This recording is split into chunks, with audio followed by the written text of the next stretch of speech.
ඉංග්‍රීසි කතා කරන්න පටන් ගද්දිම ඉංග්‍රීසි කතා කරන්න ඕනෙ වෙද්දිම ඔයාලට එන ප්‍රධානතම සිතුවිලි 3යි තියෙන්නේ. මට ඉංග්‍රීසි කතා කරන්න ඕනේ, මට ඉංග්‍රීසි කතා කරන්න පුළුවන්, මට ඉංග්‍රීසි කතා කරන්න බෑ. නිකමට හිතලා බලන්නකෝ හැම වෙලේම වට ඉංග්‍රීසි කතා කරන්න ඕනේ වුණ හැම අවස්ථාවෙදිම පුළුවන් කියලා පටන් ගත්තා. මට ඕනි කියලා හිතුවා. හැබැයි කරගෙන යද්දී අනේ මට බෑනි කියලා හිතුවා. අන්තිමට මම මේක කරන්න ඕනේ හැබැයි දැන් නෙමෙයි කියලා හිතුවා.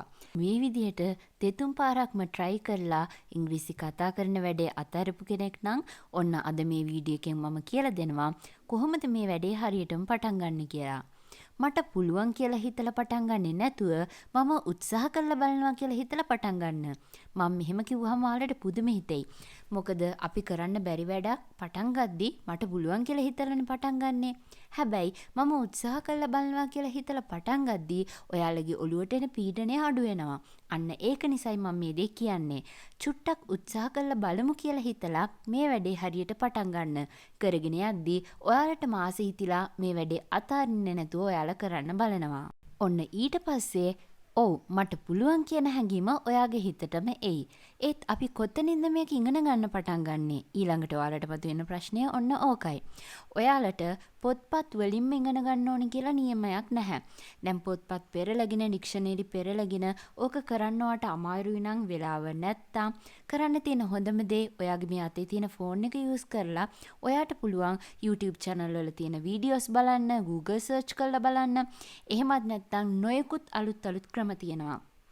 මේ හැම ක්‍රමයකටම ඔයාලට පුළුවන් පුංචි ග්‍රැමර් කොටස් ඉගෙන ගන්න පටන් ගන්න. මුලින්ම පටන් ගන්න active voices ටික ඉගෙන ගන්න. simple present, simple future, simple past මෙන්න මේ ටික. මෙන්න මෙතනින් පටන් අරගෙන තවත් තියෙන පුංචි ග්‍රැමර් කොටස් ඔයාලට ඉගෙන ගන්න පුළුවන්. මම මීට කලින් motivation videos කීපයක්ම කරලා තියෙනවා. මේ හැම වීඩියෝ එකකම මම ඔයාලට පැහැදිලි කරලා තියෙනවා පියවරෙන් පියවර කොහොමද ඉංග්‍රීසි ඉගෙන ගන්න කියලා. ඒ වගේම ක්‍රම ගොඩක් මම ඔයාලට කියලා දීලා තියෙනවා. මොකද හැමෝටම එකම ක්‍රමය සෙට් වෙන්නේ නැති නිසා. ඉතින් ඔයාලට පුළුවන් ඒ motivation videos උත් බලලා ඔයාලට අයිඩියා එකක් ගන්න මොන ක්‍රමයට අනුවද මම ඉංග්‍රීසි ඉගෙන ගන්න පටන් ගන්න කියලා. ඉතින් මේ වැඩේ අතාරින්න එපා. හිතන්න කවුරු හරි ඉංග්‍රීසියෙන් කතා කරද්දී ඉංග්‍රීසියෙන් උත්තර දී ගන්න බැරුව අසරණ වෙන්නේ නැතුව හරියට ඒ පුද්ගලයාත් එක්ක ඉංග්‍රීසියෙන් කතා කරලා ඔයාලගේ පෞරුෂය හදාගන්නේ කොහොමද කියලා. ඒ தത്വයට ඔයා එනකන් මේ වැඩේ අතාරින්නේ නැතුව කරනවා කියලා හිතලා ඔන්න අද ඉඳන් ඔයාලට පුළුවන් ඉංග්‍රීසි ඉගෙන ගන්න පටන් ගන්න.